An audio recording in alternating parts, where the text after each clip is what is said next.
आज बाजार में एक अजीब नजारा देखने को मिला। एक 80 साल का बुजुर्ग पिता आगे आगे चल रहा था और उनके पीछे उनका 50 साल का बेटा चल रहा था। अचानक बेटा कुल्फी के ठेले के पास रुककर आवाज लगाने लगा, पापा 10 रुपए दो ना, कुल्फी खानी है। पिता मुड़कर वापस आया और जेब से 10 का नोट निकालकर बेटे को दे दिया। कुल्फी वाला कुल्फी देते हुए बोला, शर्म नहीं आती क्या? इतने बड़े होकर पिता के पैसों की कुल्फी खा रहे हो। कुल्फी खाते हुए व्यक्ति बोला, क्या हुआ, कुल्फी ही तो खाई है, लोग तो बाप दादा की जमीन बेचकर खा जाते हैं। फिर वो कुल्फी खाते खाते एक जेब में हाथ डालकर नोटों की गड्डी निकाल कर दिखाते हुए बोला, ये देखो पैसे तो बहुत हैं, मगर पिता से पैसे लेकर खाने में जो आनंद मिलता है ना, दुनिया में कहीं नहीं मिलता। वो कुल्फी वाला उस व्यक्ति के मुंह और उसके हाथ में वो उस पैसों की गड्डी को देखता ही रह गया। वह समझा ही नहीं कि बात कितनी गहरी थी। पिता की छाया में बचपन कभी खत्म नहीं होता।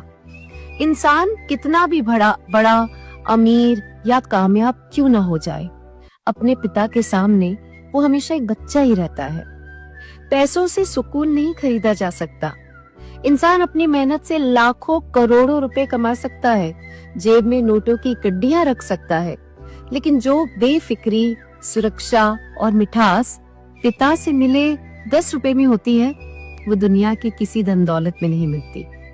बचपन को जिंदा रखना जरूरी है।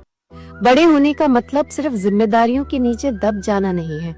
कभी कभी अपने माता पिता के सामने फिर से बच्चा बन जाना, उनके हाथ से कुछ मांगना, असल में उनके प्रति प्यार जताने और उनके दिल को खुशी देने का एक तरीका है। माता पिता का अस्तित्व ही सबसे बड़ी संपत्ति है। दुनिया बहुत जल्दबाजी में दूसरों को आपती है, जैसा उस कुल्फी वाले ने किया, लेकिन असली समझदार वही है जो जानता है कि जब तक सिर पर पिता का हाथ है, तब तक दुनिया का सबसे खुश नसीब इंसान वही है। पिता के दिए पैसों में सिर्फ कागज का नोट नहीं, बल्कि उनका निस्वार्थ प्यार और आशीर्वाद छिपा होता है। अपने माता पिता के रहते उस मिठास और सुकून को जी भर कर महसूस कर लीजिए।